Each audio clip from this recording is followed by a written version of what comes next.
or tehsil, they will give them money, or they will directly arrange for example, if they want buffalo, they will arrange for buffalo, and the buffalo will be handed over to them. An account will be open in their name that they have been given a loan of 10,000 rupees. They have to return 7,000 rupees in this duration. This is how this program was started, integrated rural development. And it was assumed that all those people who would be helped through this IRDP programs will be considered as they have moved above the poverty line. They are no longer unemployed, they are no longer poor, they have become, they can survive, they can sustain, they can have a decent level of living. This was the assumption, and on this assumption, this program was started on a very huge scale in the country. I will talk about it more. First, see about this program. There was a component in this program, in Integrated Rural Development Program, there was a component, a sub-plan out of this, which was known as TRISEM. TRISEM is training of rural youth for self-employment. Training of rural youth for self-employment. It was thought, it was conceived that youth who are have been to primary school, who have studied up to 5th class, 6th class, 8th class, they may not be interested in traditional work like buffalo rearing or cow rearing or any other such kind of work. So what in this program, the program was designed in such a way that rural youth from the villages will be selected. Say from one village, 10, 12 rural youths was selected. From another village, another 10 was selected. From the third village, another 10 was selected. And they were given training in various vocations. For example, they will be trained how to repair water pipes. So they will be trained for plumbing. They will be trained for electricity. They may be trained for example, they may be trained to mend, to repair bicycles or cycles. They may be trained to how to put up with puncture, how to repair the cycles. They may be trained in other many things. For example, there are tube wells in the villages. They may be trained to repair tube wells. They may be trained to repair generators. So they will be given a training for 15 days, 21 days. In these 15 or 21 days it was for 3 weeks, they will be given a small sum of amount of money as stipend. For example, a youth selected will be given rupees 75. I'm talking about 70s, 1978. Rupees 75, which was a big amount in 1978. They will be given 75 rupees per day, and when the training is completed, they will be provided toolkits to work with free of cost. In this way, it was assumed that all the youth who get training will start their own work. Someone will become plumber, someone will become electrician, someone will become generator repairman, some may become expert in motor repairing. Motor, I mean tube well and other motors. So then there are other vocations also, other tasks also, but this was the basic idea behind this IRDP and TRISEM program. Now what happened? This program continued. Whether it was successful or not, I will just tell you why it was not successful or why it succeeded. But as we move forward, in 1999, the name of this IRDP program was changed when Atal Bihari Vajpayee, India government came into power. Then they changed the name of IRDP to SGSY, that is Swern Jayanti Gramin Swarojgar Yojana. Now we know that India is very well versed, a big expert in changing the name of old programs so that they can claim that they have started this program. But this was nothing. SGSY was an old program. IRDP, the only thing was that its name was changed. Again, in 2011, when Manmohan Singh was the Prime Minister, SGSY name was changed. It was restructured. Certain minor changes were made in it, and it was known as NRLM in 2011. NRLM is National Rural Livelihood Mission. National Rural Livelihood Mission. That means IRDP name was changed to SGSY. Then it was changed to NRLM, National Rural Livelihood Mission, in 2011. And again in 2011, its name was changed to Ajivika. That is for your living, for your livelihood, this program was there. So basically the program was IRDP, but its name changed. Till this date, these programs are running. So I will stop sharing and I will talk about this in detail so that you can understand about it. So I'll come back.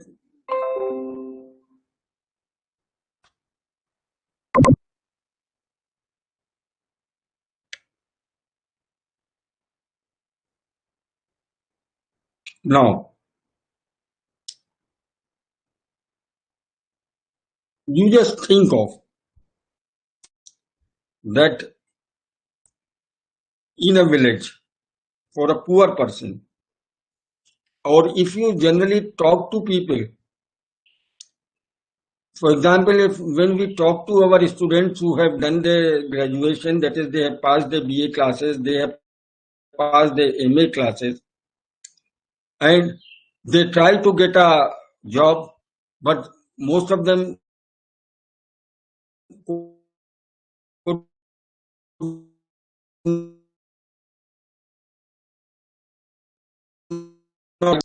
something, start your own business, start your own small unit to manufacture something, and we tell them that business is a very good profession. Here you can make huge amount of money if you succeed. Then the standard answer which we get from these students who are educated, that they don't have capital, they don't have money to invest. Similar was the case in rural areas. People were unemployed. The government was not in a position to provide each and everyone wage employment for the whole year. So this second kind of program was started for self-employment. What they lack, the people lack, was capital or money. The government said that we will not only provide you money, but we will directly provide you whatever business, whatever occupation you want to start with. So that if somebody, why this was done so, the reason was simple. That if the government gives a loan of say 10,000 rupees in 1978 to a poor person in order to buy a buffalo so that he can continue with his livelihood, he can earn income from buffalo by selling the milk and other products, then if suppose the cash was handed over to them, a poor person was 100% sure, you can assume, that he has taken money from several sources. So as soon as he gets 10,000 rupees, all the lenders would come and want their money back. They will say that you now have 10,000 rupees, pay my 5,000, pay my 2,000. In this way, all the money will be spent or it will exhaust and no buffalo will come into being. So what the government did, that instead of paying them 10,000 rupees or 9,000 rupees, they provided them buffalo directly. These arrangements were made by the government officials. There was a buffalo market, and all those who got loan or eligible for loan under IRDP, they were given buffalo. So now the government assumed that they have got their own employment and they are earning income and they can meet their requirement of at least 2 times meal and they can have a decent standard of living. Now you think a person, a landless person, a small farmer, a marginal farmer, suppose he gets a buffalo under IRDP programs and suppose that the buffalo is giving milk. Now the question arises that a poor person does not have money to arrange fodder for buffalo. From where he will feed the buffalo? He is a poor person, he cannot feed the buffalo on the crops or on the grasses which are grown all the time. So you all know that the buffalo needs a specific type of fodder to give more milk. These are the problems which they will face. So in order to buy fodder for buffalo, they will take loan, they will borrow money, maybe from money lender, maybe from relatives, maybe from other farmers in the village or someone in the village. In this, and it is not essential and necessary that the buffalo will give milk throughout the year. Maybe when he bought, the buffalo was giving milk. After 1 month, the buffalo stopped giving milk. So this buffalo will be a big burden on the borrower or on the poor person. Similar is the case with other things, but I will just give you certain example of this buffalo. I have worked on this buffalo aspect on this program in 1980s. I have been to villages, I have talked to people, and I tell you what was happening there. For example, say 10%, just be up with me for 1 minute.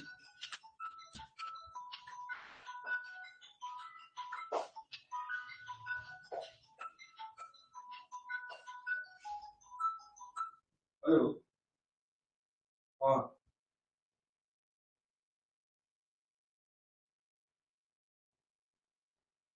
दूसरी वाली दवा दे दो.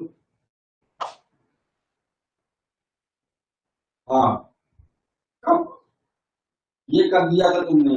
वो कैलपॉल कब दिया था? तो दूसरी वाली दे दो, कम हो जाएगा उससे. अभी कैलपॉल ही दे देखो पहले.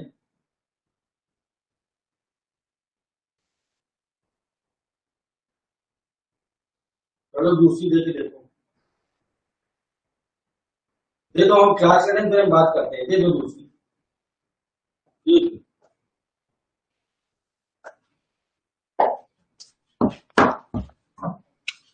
Sorry for disturbance. Some people in my house are sick. They have got fever. No problem, sir. So we suspect that maybe it is corona. We have gone for test. Let's see what happens. Anyway, so I was talking that what happens in such kind of program, the bank officials, the government officials, they are so mean and so corrupt that one buffalo, for example, if 10 farmers, they were 10 people from the village who were unemployed, who was selected for as beneficiary for IRDP program, they were given, they were sold, one buffalo was sold to 10 people. Can you understand? One buffalo was arranged and it was sold to all the 10 people on paper. And everyone, one person took the buffalo along with him. 9 other persons, 9 other beneficiaries, they were given 5,000 rupees without any buffalo. So on records, the government showed that 10 people, 10 poor people have been given buffalo. They have started their own employment. They are now self-employment. They earn income. They make income. They have risen above poverty line. They have a average standard of living. But in actual sense, only 1% got buffalo. 9 persons were given 5,000 rupees, and 5,000 rupees was taken away by the money lenders, by the people who have given them loans when they required.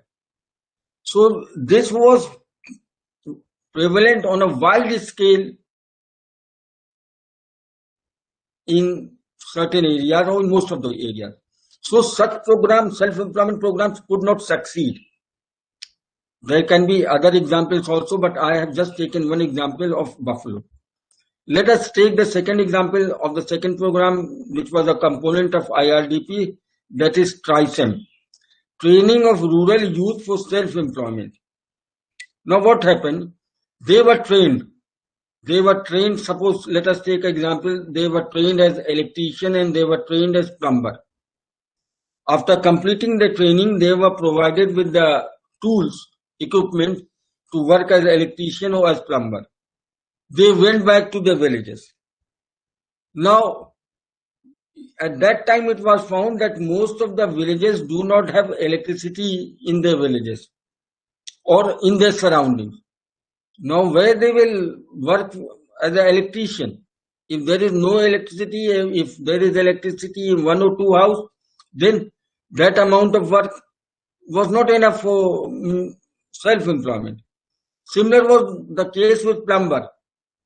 Water through pipes were not very much there in the rural areas. There the water could be fetched and could be utilized through wells, and they were trained as plumber. So they also could not find work and they could not sustain, and after a few months of a year, they lost interest in that. So this is also was a wastage of money. For example, in IRDP, money was given to start their own shop in the village or near the village.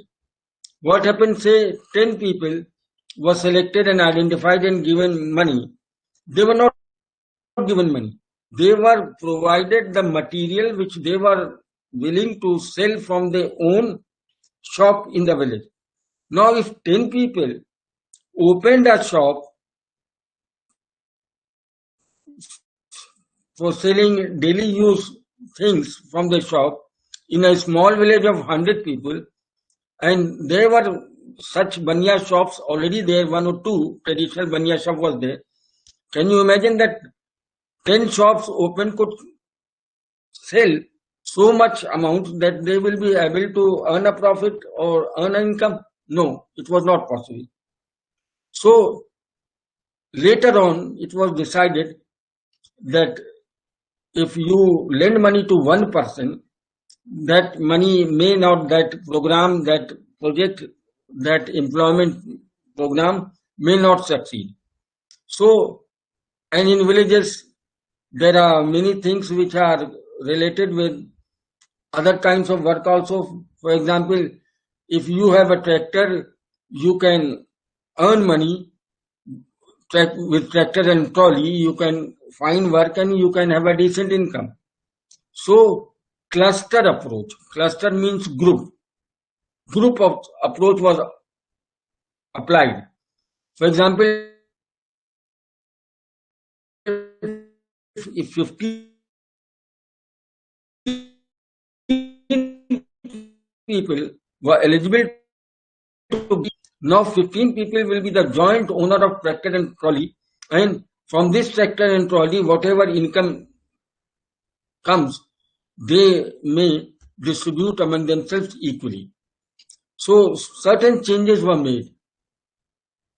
Similar, I'm talking about tractor, there could be poultry farming, there could be beehive or making honey or shahad. There could be so many other works. There could be goat rearing.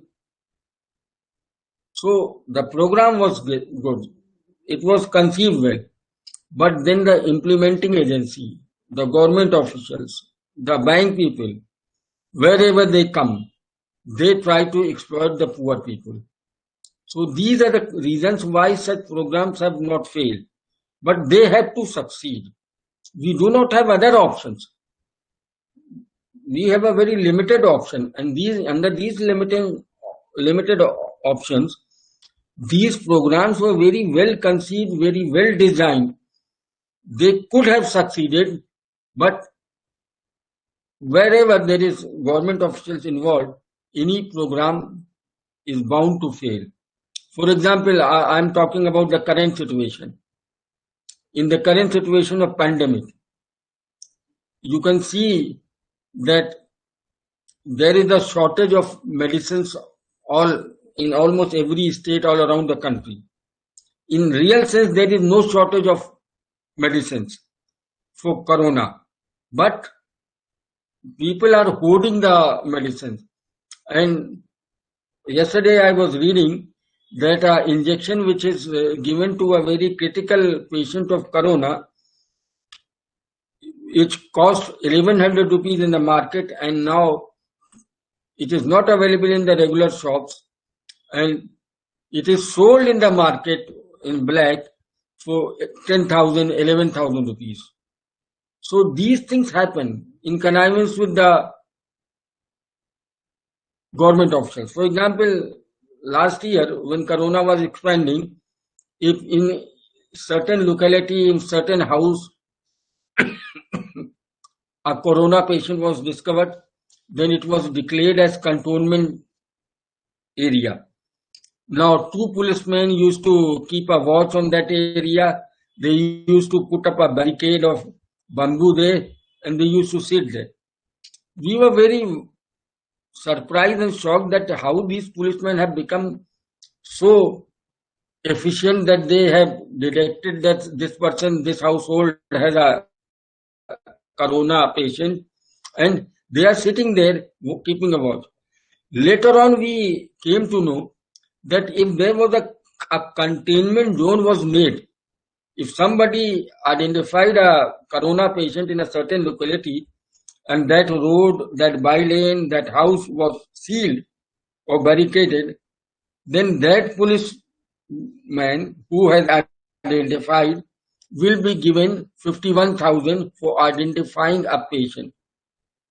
Now, even if you do not have corona, policemen will force you to say that you have a corona, and they will confine you there. They will put barricade in order to make 51,000 money.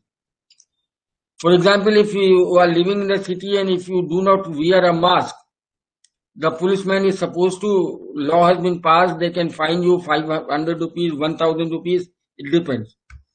Now, even if you are wearing mask, the policeman can charge money from you, because they can say that your mask is not good, your mask is not, it will infect others, and that you have not put it over your nose. All such kind of things are done.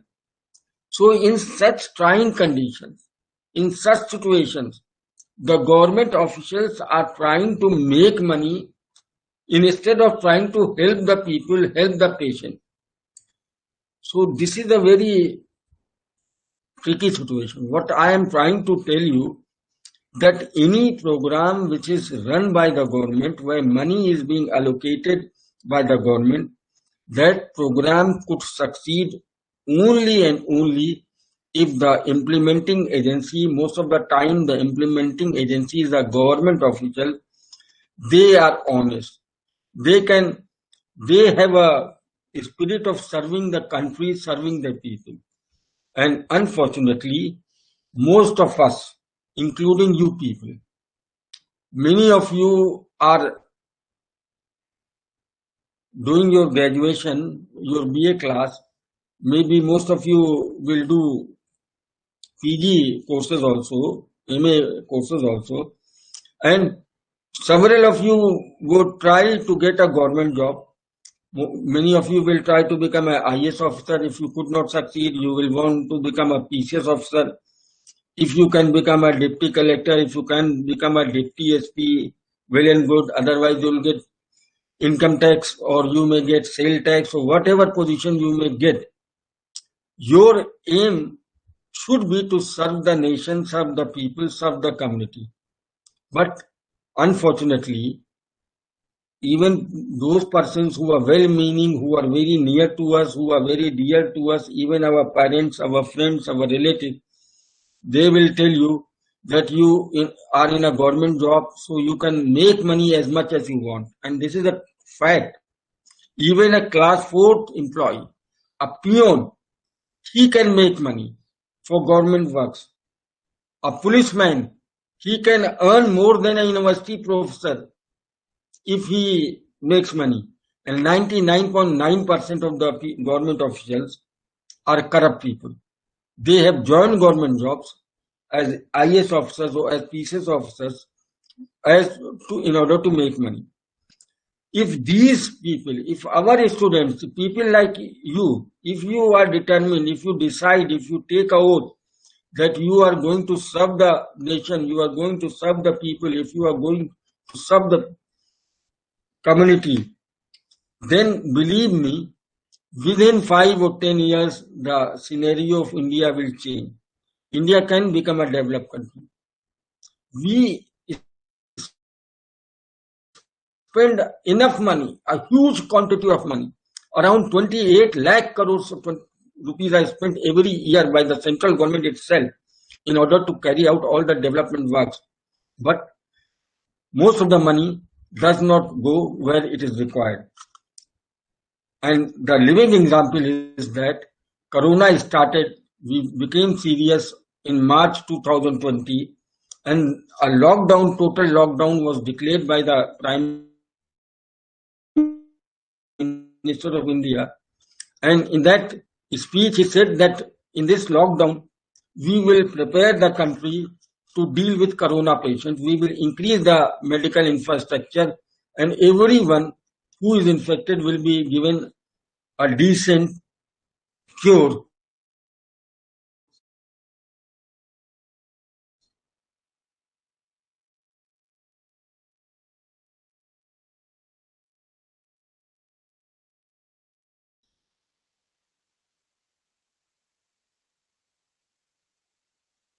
Of the facility available. For example, I am telling you that as a university teacher, we are entitled to go to several hospitals for free of cost. University pays the money if we get sick. But suppose if somebody, few of our teachers, the proctor of the university, many senior teachers of the university, they are infected. They are lying at their home. They do not know whether they will survive, they will live, or they will die, but they are not getting any treatment because there is no space left in any hospital in the city. Even if you have got money, you cannot afford treatment in a hospital. You cannot get all the facilities because there is shortage. For the last 1 year, the government has not done anything on this thing. They have only talked. They have only given speeches. On paper, they have done everything. There is shortage of oxygen cylinder. Oxygen is a very important component in the treatment of COVID patient. If a COVID patient gets oxygen mask in time, 99% chances are that he will survive, he will live. So many deaths are taking place. Deaths of rich person, deaths of politicians, deaths of bureaucrats, because we lack oxygen, we lack the medicines. We do not have enough doctors.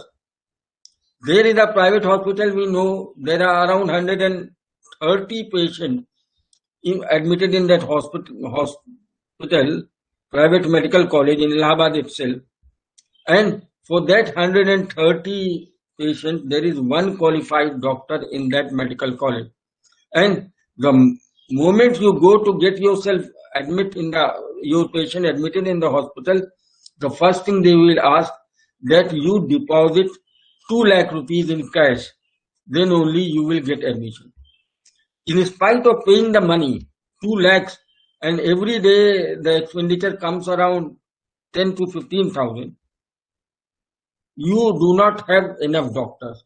And when you ask them, they say, we don't have any doctors. And there are doctors who are so afraid of corona that they will get infected that they have taken leave or they don't attend patients. So, infrastructure development is a must, and for this, the government which we elect has to be a very dedicated government, a very sincere government, a very honest government, so that they can oversee that all the money which is provided for development work, for employment programs, whether IRDP or the wage employment program, they are utilized for the purpose for which they have been allocated. Only then we can succeed in solving our problems of poverty and unemployment in the country.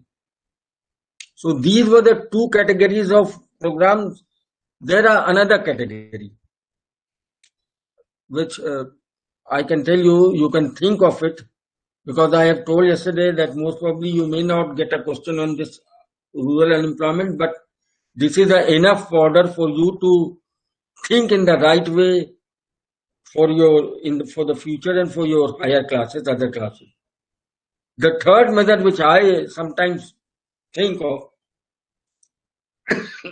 that we have studied about agrarian structure. Now, most of the big farmers who own around 15%, less than 1% of big farmers own around 12 to 14 or 15% of the land, agriculture, cultivable land in the country. And they do not cultivate on their own. 99.9% do not cultivate on their own. By occupation, by profession, they are not farmers.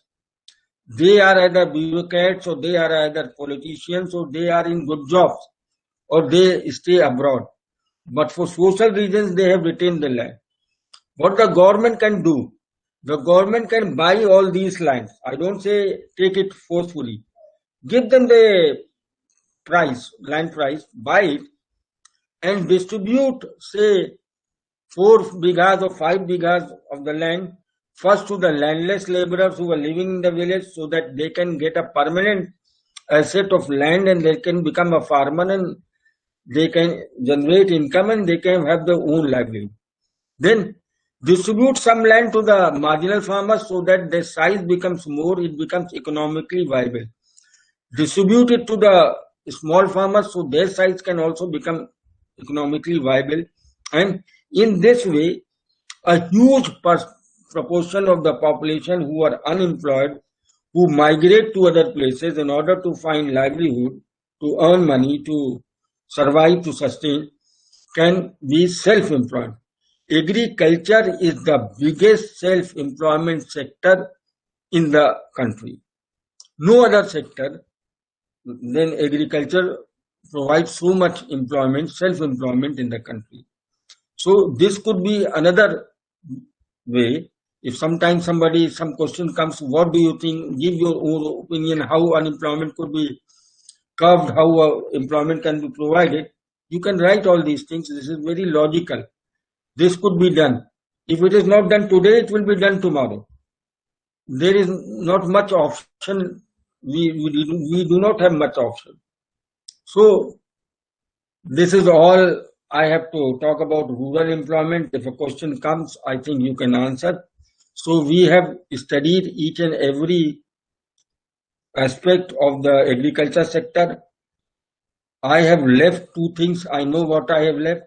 What is the role of commercial banks or regional rural banks in rural credit? What role they play? I have deliberately left it because I have taught you about cooperative. I have discussed about NABARD. So if a question comes about commercial banks, then you just go through to that. It is not much tricky. It is like cooperative sector, but prepare properly all the various sources of rural credit in rural areas, institutional and non-institutional. 99% chances are that you may get a question from that. So if you prepare it, I have given you two figures also about the percentage which was from 1960s to 2001 or 2010 of the various sources, and what was the percentage of the institutional credit in rural areas, cooperative sector, commercial banks, regional rural banks. I have given you data. So you prepare for that. So this is all. From the next week, I will start with industries, industrial development. And the major portion in industries are small and medium scale enterprises. So we have to take at least 3 or 4 lectures to finish industry. Private sector and public sector development and performance of private sector and public sector has been deleted from your course for this year. So what are the objectives? What are the importance of industrial development in India? That is the first portion, and the second portion is small and medium industries. So I will talk about it. We will study about it. So if you have to ask anything, you can ask.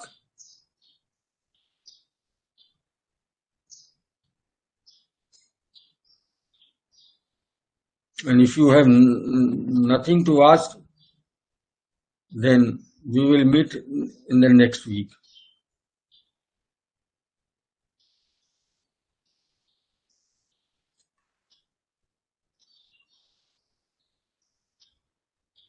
So I hope you know more than me.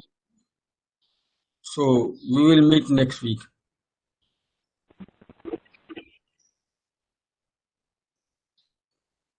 Thank you, sir. Okay. Thank you, sir. Thank you, sir. Have a nice day. Thank you, sir. Thank you, sir. Okay. Thank you, sir.